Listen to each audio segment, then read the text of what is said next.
Hey everyone, welcome back to the Change Your Mind podcast, where we explore personal development, spirituality, and science. I'm really excited for my guest today. But before we get into it, I have a couple quick announcements to make. First, just head to the link in the show notes. You'll find a link to my book, Change Your Mind to Change Your Reality. It was endorsed by Marcy Shimoff, Michael Beckwith, and Bob Doyle, all of whom were from the film The Secret. It was also endorsed by John Gray, who wrote Men Are From Mars, Women Are From Venus, and a lot of great others. Also, in the show note links, you will find links to my free live masterclass that I give every couple weeks, some free downloads, as well as my courses, ways to work with me through coaching. And of course, you'll find all of my amazing guest links as well. And as always, this podcast is part of the Los Angeles Tribune podcast network. And speaking of which, I have a fellow podcaster from that network with me. Hi, I'm Chris. When I was younger, I went through trauma that caused me to feel broken and lost. But my life changed after I had a spiritual awakening. Since then, I've dedicated my life to studying and learning from masters all around the world that have helped me to create a life of fulfillment and abundance beyond my wildest dreams. Now I'm dedicated to sharing everything I've learned so that you don't have to suffer for decades like I did. I've seen people's lives completely transform, and I share it all right here. So I'm really excited for today's interview. Today I have with me Sandee Sgarlata. And Sandee is a two-time award-winning author, certified life coach since 2004, professional speaker, retired U.S. national and international figure skating coach, gold medalist in ice skating, Reiki Master Teacher, and she spent the last 20 years helping people create lasting change in their lives. She is the host of the Happiness Solved podcast. She is the managing director for the Los Angeles Tribune Global Podcast Network. And her recent best-selling book, Happiness Solved, Climbing 100 Steps, is a self-improvement book, heart memoir, and workbook. So welcome, Sandee. I'm so happy you're here. Thank you, Chris. It's a pleasure to be here. Yeah, I'm so excited. I was just on your show. We had an amazing conversation. Just really quick plug, go check out Sandee's podcast. It's amazing. It's called Happiness Solved. Thank you. So I always like to start my conversations the same way, and that is by asking my guests, what is their origin story? So what is it that made you want to write a book about happiness and start a podcast about happiness? Well, it was interesting because I didn't take the normal route that many people do. You go to high school, go to college, whatnot. Instead, I always wanted to be in the ice capades. And so after high school graduation, I got a letter in the mail from the ice capades, and it said, "Congratulations, you're on a waiting list." And so I was like, well, maybe I should go to college. I tried it. It didn't work out. So fast forward 30 plus years, I ended up finishing my bachelor's degree in 2019, which was 35 years after finishing high school. But during that time, I had to work on a project. It was like my final project. And this was in 2019. And I started working on a company, it was a business management degree. And I started working on a company. And what turned out was I started actually writing my book, and I didn't even realize it. But as I sat there writing, and I don't know, because I know you've written a book as well, and people who are writers, sometimes you just get downloads and you just start writing and you go back and you read it and you're like, what did I just say? Well, I started talking about how I was so disgusted with humanity and the way the world was evolving, and that humanity was at a crossroads, and that something has got to change. And if not, the anger and the decisiveness was going to spread like a disease. Well, I wrote that in 2019 and finished the book in January of 2020. Of course, had no idea what was coming in that COVID hit us. And I was like, wow, like I actually, kind of foresaw that, in my book. And it's really just a matter of, I've been through so much in my life, and I've learned so much. And it's actually pretty simple. It's just not easy, right? And so I wanted to have kind of a guidebook where people could just pick it up and say, this is all you need to do. Just follow these steps, and you'll be able to restore your mind and your heart into a place of peace and love. It was recommended that I launch a podcast at the same time. And I did, because I used to have a blog talk radio show from 2008 to 2010 called Everything Mind, Body, Spirit. It's still out there. I've listened to the episodes. I'm like, oh my God, that was so bad. But I had a blast doing it. And I love talking to people that know more about a subject than I do, right? Because that's how we learn. And so the platform, my podcast, is really just the same thing. It's free. Tune in and get a dose of happiness. I have over 300 episodes that have been released as of today's recording, as we're recording this. And every single episode, you're going to get golden nuggets of learn so many different tools, because that's what it's about. It's about building that toolbox so that you can, have resilience when life happens. You know what to do so that it doesn't disrupt your peace and happiness for that long. It's going to disrupt it. Let's be honest, right? Happiness is a journey, not a destination. And as long as people can really embrace that, it's not like, I'll be happy when I get this, or I'll be happy when I do this. You can find happiness in every situation. And there's always a silver lining, no matter what. I love that last part. Well, first of all, thank you for sharing that journey. I learned so much about you. But I love that last part that you said, just because we've found healing or we found happiness or we found enlightenment doesn't mean life's going to stop happening, right? Like life keeps happening. There's going to be challenges, there's going to be adversities, but it's about having those tools in your toolbox so that when you're going through that winter season of your life, you can not only survive it, but thrive during it, right? Absolutely. I mean, even right now, I started working with a new coach. And I always like to just throw this in. If you're looking for a coach, make sure your coach has a coach, because yes. Right. You always have to have a coach, especially if you plan on charging people for your time. Make sure you're working with somebody that has a coach. And the past 2 sessions, I've actually, for the first time in my life, I've gotten irritated with her because she's pushing me so hard. And it's hard being uncomfortable. But in order to grow, you have to be comfortable being uncomfortable. And I'm getting upset because I'm like, when am I going to be done? I'm so tired of peeling away these layers. And that's how we grow. And the past few weeks of my life have been really difficult, like nothing earth shattering, just all in my head, just sorting through stuff, right? Because we all have childhood trauma. And as you keep peeling the layers away, you're going to uncover more stuff. And now that I feel like I'm on the other side of it, it's like, wow, like this is really awesome. Because whenever you're feeling that uncomfortableness, just know that you're almost, you're at the end of the lights. You can see the light at the end of your tunnel. Like you're getting close. Yeah. You're about to have a breakthrough. Yeah. I love that you're like, when am I done? Because that's so relatable. But it's like, if you're here living on earth incarnated right now, you're not done. Right? You're not done. Like, there's more lessons. There's more growth. There's more to peel back and uncover. Okay. So I have to ask, what were these things that you were disgusted with about humanity? And has any of that resolved since you wrote your book, or is it getting worse? That's a really, really great question. And because I've chosen to live under a rock and do not watch the news, hardly ever, I'll get highlights. It's kind of gotten better. I think there's a percentage of society that COVID kind of shook people up.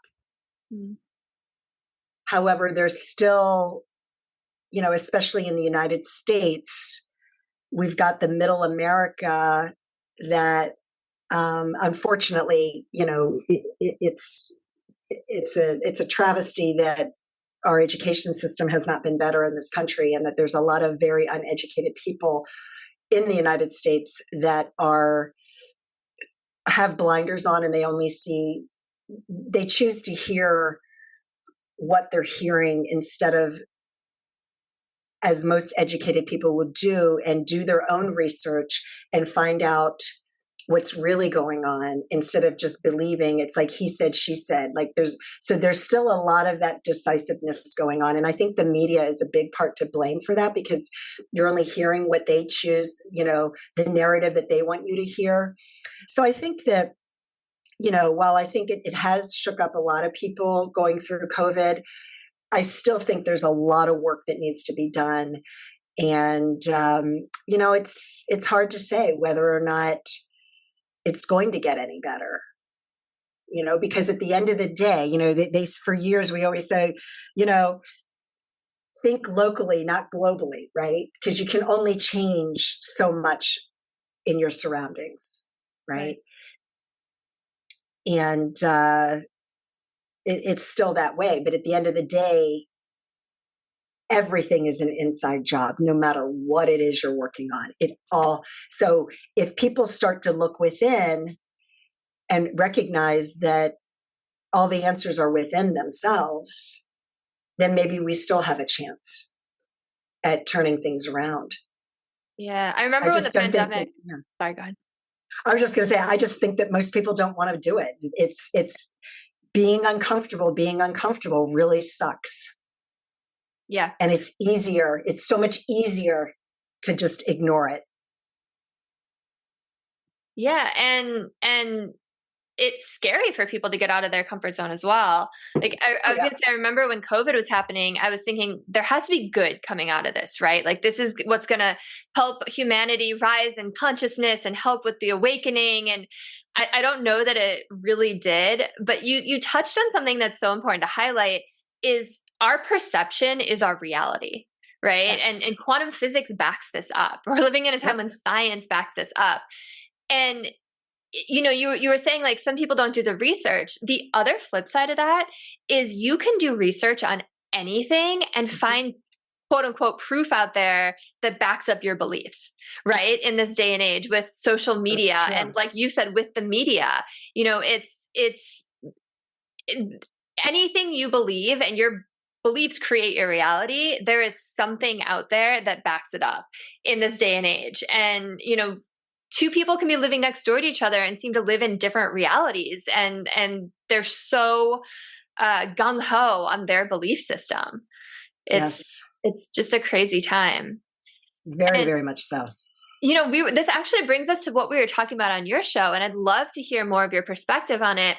We were talking about how people get so easily offended these days, right? And they take things so personally.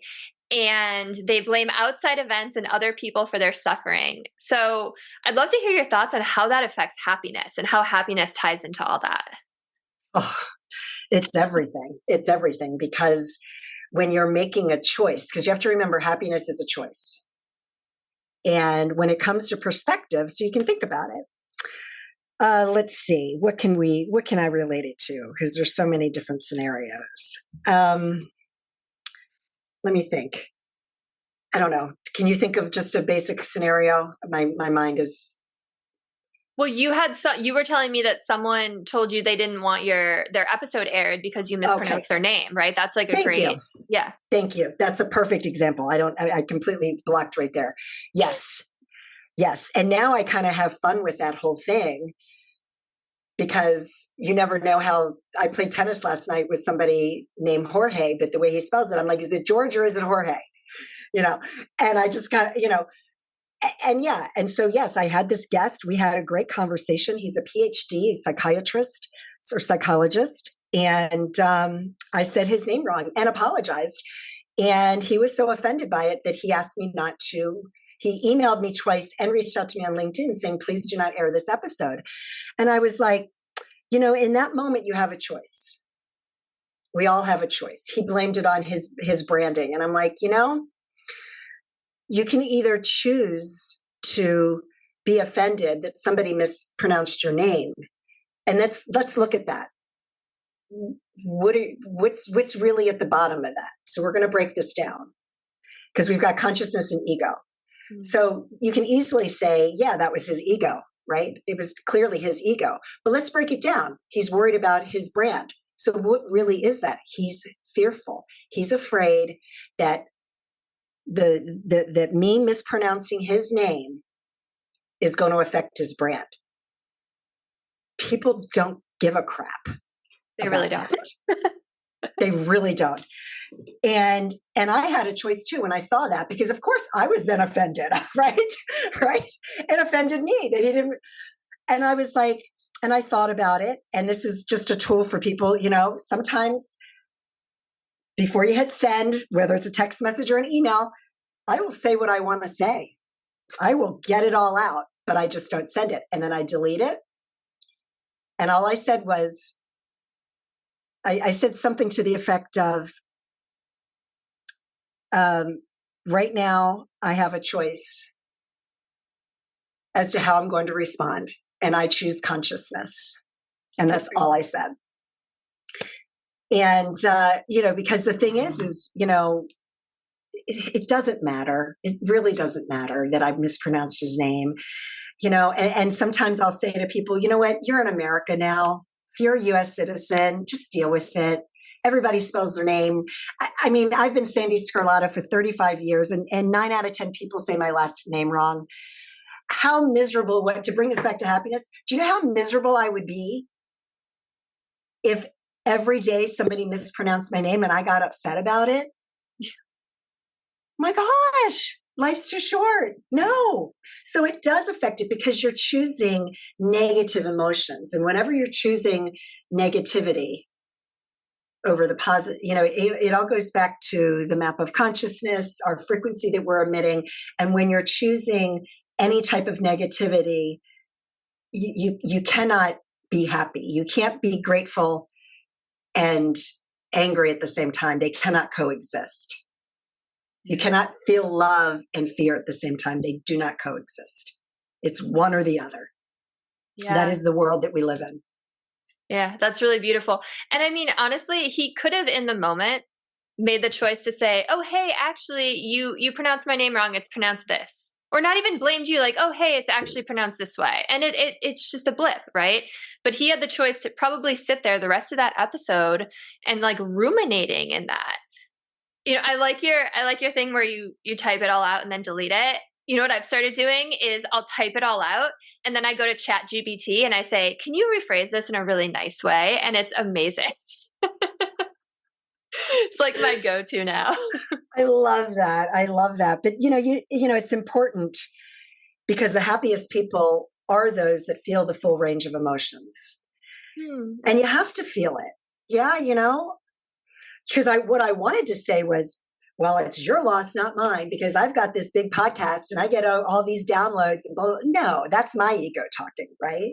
Right. But that's how you feel. And it's okay. It's okay to feel that way, right? But it's a choice in that moment. But going through that motion of me just typing it all out was a way to just get it off of my chest. And then you make the right choice. Then you do the next right thing. How can I stay in consciousness, stay in love, and see this? Because love is a teacher, right? I've been reading this book by Gabby Bernstein, and it's amazing. And she says in there, there's like a mantra she says, which is, thank you, universe, for guiding me to perceive this fear through the teacher of love. I love that. And I'm like, yeah, because love is the teacher. And everything that we're fearful beings. It's in our DNA. We will 1,000% of the time, we will always default to fear before any other emotion. Fear is always going to pop in.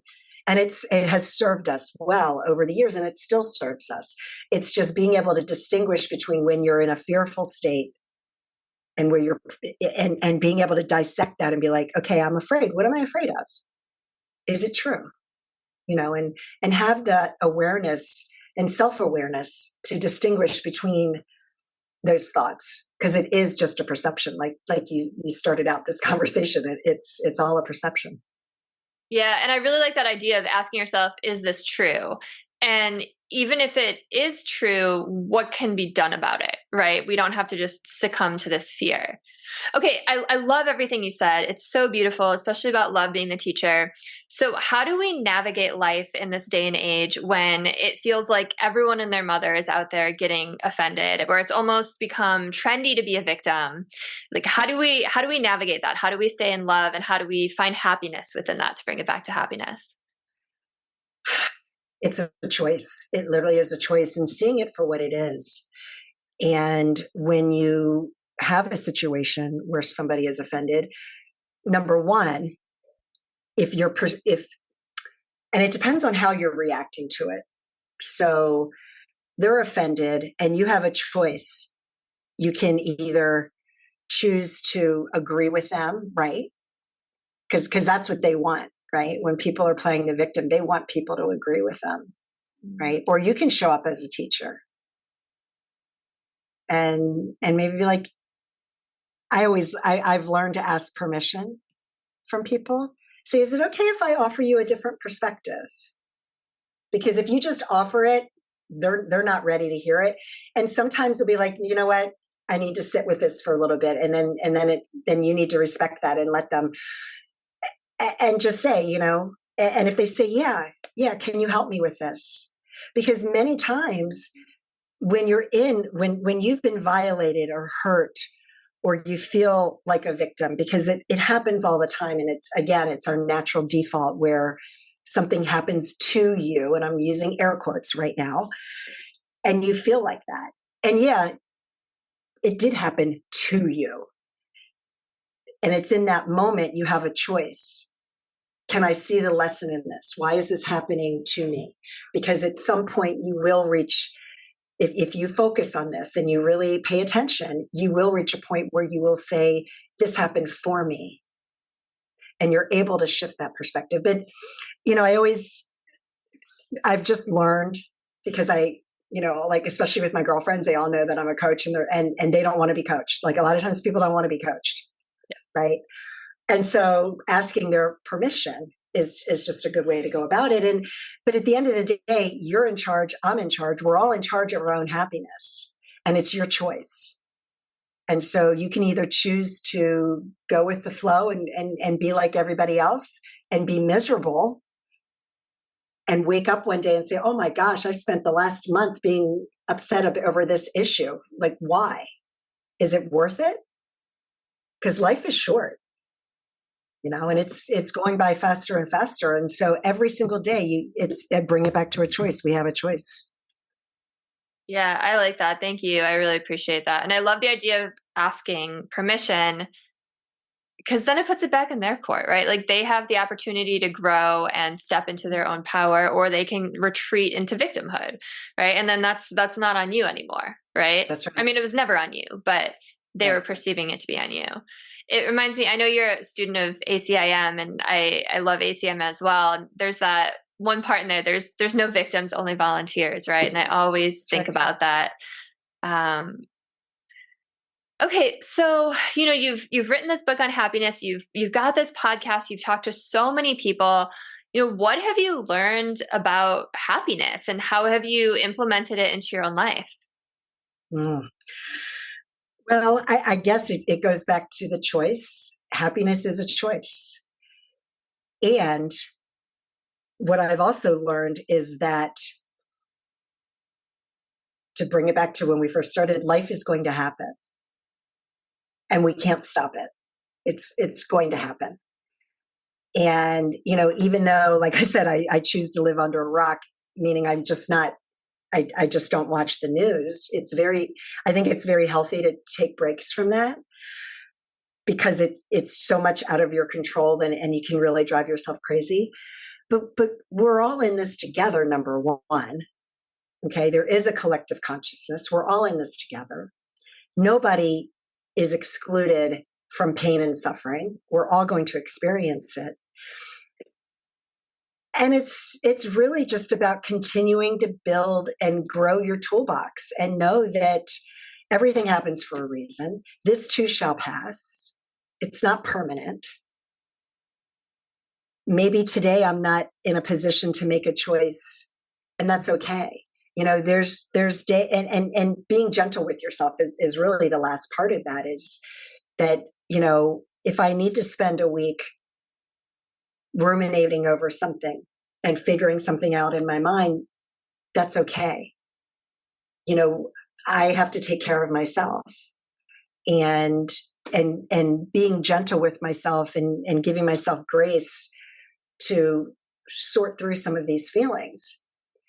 You know, I had hoped that it would get easier as I get older. And what's happening is because I've been on this path for 34 years, and you start getting deeper and deeper, there's stuff coming up from, when I was a toddler. Wow. There's, and it's just childhood trauma. We all have it. And as long as you're open and receptive to seeing things differently and really diving into that and learning how to navigate that and learning how to recognize it for it, recognize the emotion for what it is. Because what happens is, and this was the big takeaway that I'll leave you with, that I've learned over the past few weeks, is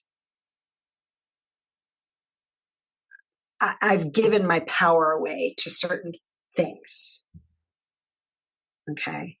And when you recognize that you're giving your power away, you can then claim it back and not let it affect you the way it's been affecting me for the past 30 plus years of my life. Wow. It sounds like you just came to that like big realization. That's a really powerful lesson that you just learned recently. That's amazing.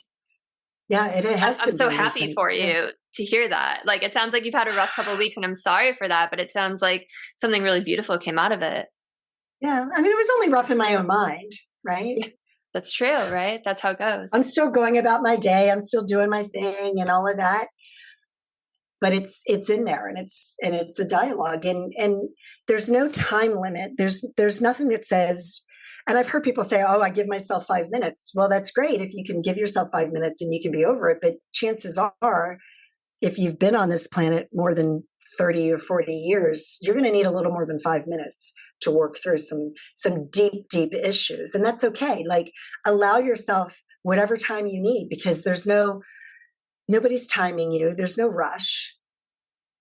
I want to feel it. I want to make sure that I can get through that so more shit can come up, right? Yeah, right. Bring it on. Give me some more. What else is more lessons? Yeah. Right. Come on. I'm ready.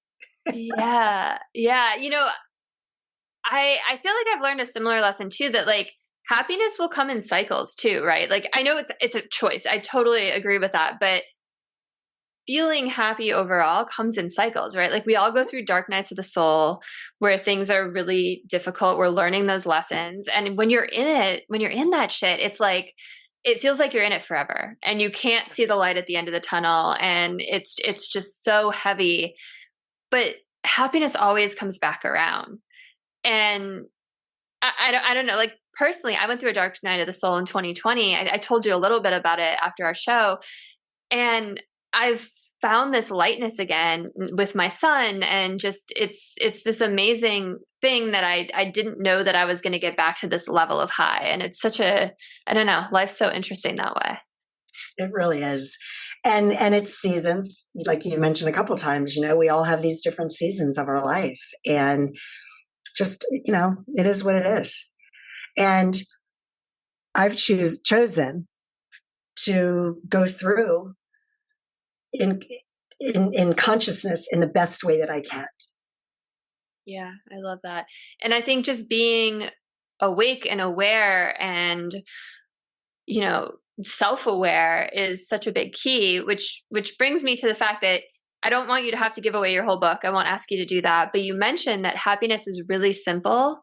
Like, the idea of it is really simple. There's certain steps. So can you tell us like a couple of those steps at least? Because I'm really curious what your steps are. Sure, absolutely. It comes down to, I have a formula, which actually isn't even in the book, that I came up with this after, but it's self-awareness plus self-love plus spirituality gets you to your zone of genius. And if you really want to be happy, getting to that zone of genius, that's where it's at. And I wrote this book before I was even, quote, aware of that, if you will. I've been in my zone of genius many times in my life. I just didn't know how to get there more on a regular basis. And that's really, it requires that self-awareness where you're paying attention to your emotions, loving yourself enough to do the next right thing, which is generally forgiveness. And, self-love, taking care of yourself. What do I need to do to take care of this? And the spirituality is huge, having a power greater than yourself, meditation, all of those things combined will get you to a place where miracles unflow right before your eyes. Your day just, like you're in that zone where time and space is gone, and you're just living life and just loving it. And it's like euphoria in a sense. So feel the feelings, practice forgiveness. And after you've gone through that, then it really comes down to gratitude. Mm. But I always say you can gratitude your way out of anything. And in a pinch, yes, if you're in a pinch and if you need to be on, just start focusing on gratitude, because it will help you to raise your vibrational frequency. However, you really want to feel the feelings, practice forgiveness, and then focus on gratitude. But it's really, it comes down to as basic as that. I love that. And when you say the zone of genius, that's that flow state that you were just talking about, right? That place where you're just in euphoria. I love that word. Yeah, I love what you wrote. And I write, it's funny, I don't do it in that specific order, but I write about all those things, feeling your emotions and forgiveness and gratitude in my own book. And I like that you pointed out that it's so simple, but so many people have a hard time with it. And, I've had a hard time with it myself, and I'm sure you have too. So what do we say to those people who are really struggling with forgiveness? Because just aside, I know every time do a lot of content, and every time I do a video on forgiveness, there's always those people in the comments that are like, oh, well, so-and-so did this. Like, that's unforgivable. Like, what do you say to those people? Well, it's a choice. Yep. So here's the thing. Somebody did something horrible to you. Okay. You have a choice, and you can sit and you can be angry with that person, and you can be resentful, and you'll spend however many days, months, years feeling resentful and bitter. And how is that affecting the other person? It's not affecting the other person in any way, shape, or form. They don't care. Yeah. They could care less. So you're holding, forgiving another person does not condone what they did. It doesn't erase what they did. None of that stuff. All it is doing is you're reclaiming your power back. And I also invite people, if you feel like you've had something done to you and you feel like you can't get over it, there's so many different stories out there of, there's little girls in Africa that every day they have to go get water for their family. Okay. And every day when they go get water for their family, they are gang raped. Every single day. People, are you hearing that? Every single day, a 9-year-old, 10-year-old, 7-year-old little girl who has to go get water for her family is gang raped on a daily basis. Okay. So put it in perspective and know that you're not letting that person off the hook, but what you're doing is you're saying, I am better than this. I am bigger than this. And I'm going to take my power back, and I am going to choose forgiveness so that I can be free to be happy and live my life to the fullest. Because if you're going to sit in bitterness and anger and resentment, number one, you're going to become physically ill. Okay. Yep. Because those are such negative emotions. You will become physically ill. It may take 10 years, but I promise you, you are going to have some serious health issues if you hold on to that. And it's not worth it.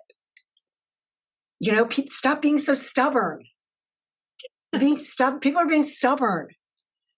Because you want to have, is it that, like for me, I'm like, is it that comfortable to be so angry with another person? Because it's got to be a miserable existence for people. I think it's interesting that you say, is it that comfortable? Because I think sometimes people start to wrap their identity up in it, right? Just how people, when they're sick, a lot of times will wrap their identity up in their disease or their illness, right? They're like, I'm a cancer patient, or I'm whatever. And I think that that's a lot of what victimhood does to people. right? Mm-hmm. It's this false sense of self, I guess. And this, it's a way for people to feel empowered, but it's not true empowerment, if that makes sense. Yeah. If I may share a story, because, and I bring this up a lot because I think it's so freaking profound. I was interviewing a quadriplegic, and I want to have her back on my show because it was very early on when I launched my podcast. It was probably in one of the first 50 episodes that I did. And I'm talking to this woman who became a quadriplegic at a very young age, probably in her early, I think she was like late 20s, early 30s. Mm. And she is somebody who needs 24/7 care. She can't do anything on her own. Okay. But she is the most positive person that you could ever speak with. And I said to her, I was like, there's got to be days where you wake up and you're like, why me? Why me? She goes, oh, it happens all the time. Happens all the time. Right? What would my life had looked like had I not gone diving that day and broke my neck and I'm now a quadriplegic? And I go, well, what do you do? Like, how do you make that shift so that you're not sitting in that victimhood that can bring you down? And she goes, I talk to a paraplegic who has it worse off than I do. Wow. That gave me like serious goosebumps. Mm-hmm. Wow. So it's perspective. It's all about perspective that, yeah, it may really suck that happened to you. It sucks. It's horrible. I'm so sorry that you're in pain and that you've gone through that. However, I promise you there's somebody that has it worse off than you, that has found a way to every day fight and keep and not to give up and give in to that bitterness and anger and resentment. Because even though she's sitting in a chair and all she can do is move her face, she still finds peace and happiness in her life. Yeah, and she's married. She's married. She met her husband after she was a quadriplegic. She's married. She has a very fulfilling life. Wow. You know, it's like you talk to a blind person that was born blind. They're like, I don't know. I see fine. Right? Yeah. They don't know any different. Right? But you lose your sight at the age of 20, 30, 40, 50, whatever. It's horrible. Or is it? Right? Yeah. And like, I don't know if you believe this, but I'm a huge believer in soul contracts, right? Like there was something that sure. You're on the level. It's like, there's something that we needed to learn, right? And we helped decide all of these things we're going to go through, these big life circumstances. And then there's free will, right? Like we have the choice what we do with those circumstances, right? Like we've been saying, like we can use it to go into anger and victimhood and unconsciousness and unhappiness and blame and suffering, or we can see it as a lesson and grow and learn and level up from it and become better instead of bitter. And yeah. For sure. And you know, I had so much trauma and tragedy when I was a kid. And then I have my miracle baby, my little boy, who's now 23 years old, getting ready to graduate from college. And when he was 13, his father, we were already divorced at the time, his father, who was a very successful lawyer, was driving drunk and was in an accident with a motorcycle, and 2 people died. Oh, no. And his father was sent to prison for 7 years. And imagine, like, I'm just like, what the F happened here? Like, why? Talk about going, why? I'm like, can I not just, like, can my kid just have it a little bit easier than I did? Right? It was extremely difficult. And talk about forgiveness. It was very hard to forgive. You know, it took me some time, but I did. And I was the only person, me and one other person were the only ones that really stood by him the entire time. And I had to plan his mother's funeral when his mom died because he was in prison. And, you know, we were divorced. We were divorced for 6 years when his mom died. And I had to, I made a choice. And my son is better off today than he was. It was a tragic thing. And my son made a choice too. And, I had said to my best friend, I'm like, I don't know how to deal with this. They don't give you as having an infant, they don't give you a manual when your baby's born. You have no idea. Manual. And I'm like, what page do I go to? Ex-husband is, convicted of manslaughter and goes to prison. Like, what do you like? What? How do I handle this? And my best friend said, Sandee, everything that you have done, all the self-help books, all the seminars, everything that you have done has prepared you for this moment, and you've got this. And I was like, you know what? You're right. Was it easy? No, it was hard. It was I was in survival mode for 7 years. Survival mode, like literally. Can I pay my bills this month? It was so hard. And you know what? I am a better person today as a result. And yeah, he signed up for that too. My ex signed up for it. My son signed up for it. And I signed up for it. We all did, because it's very interconnected. And it sucks. You have an affluent family that's affected like that and loses everything, right?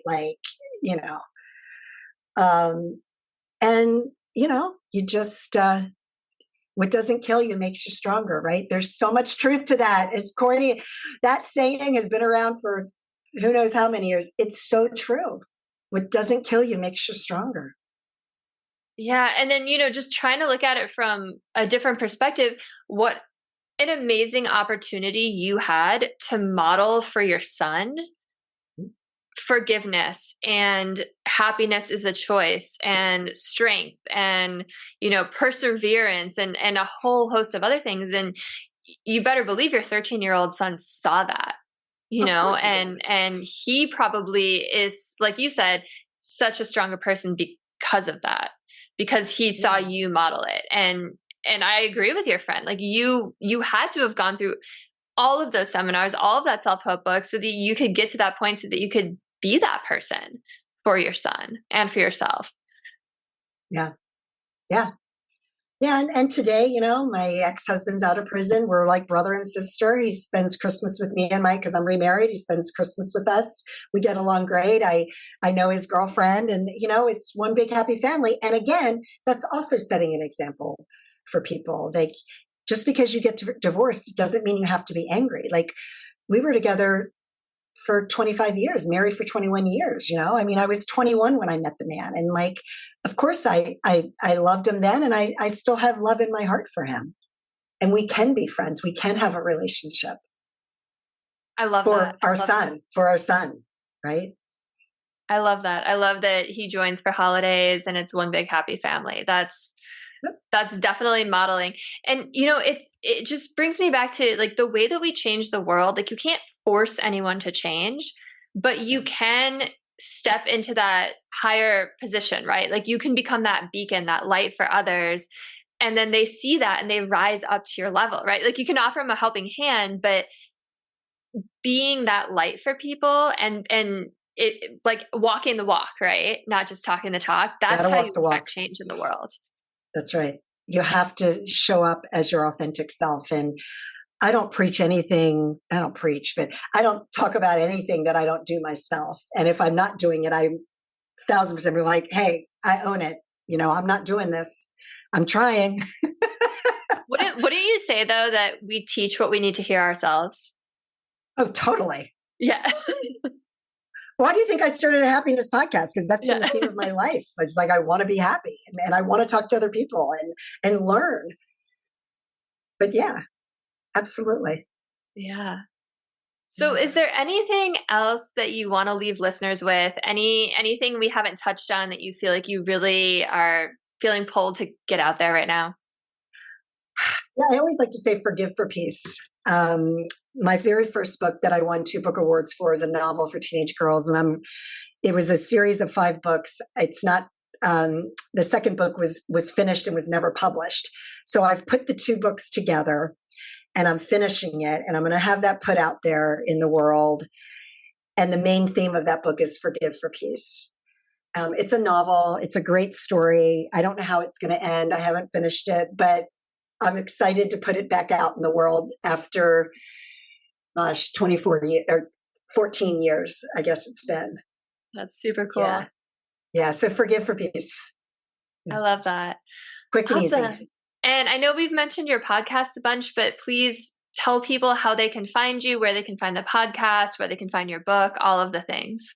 Yeah, you can go to sandeesgarlata.com and happinesssolved.com. And my podcast is on any podcast network. Instagram is at Coach Sandee Sgarlata. Facebook is at Coach Sandee Sgarlata as well. And YouTube is Happiness Solved. So lots of places. Awesome. Well, thank you so much for coming on. I love talking to you. This is a great conversation. And if you're listening and there's someone in your life you think could benefit from it, please share it. Please like, comment, subscribe. Help us spread the good word. Thank you so much. Have a beautiful rest of your day, everyone.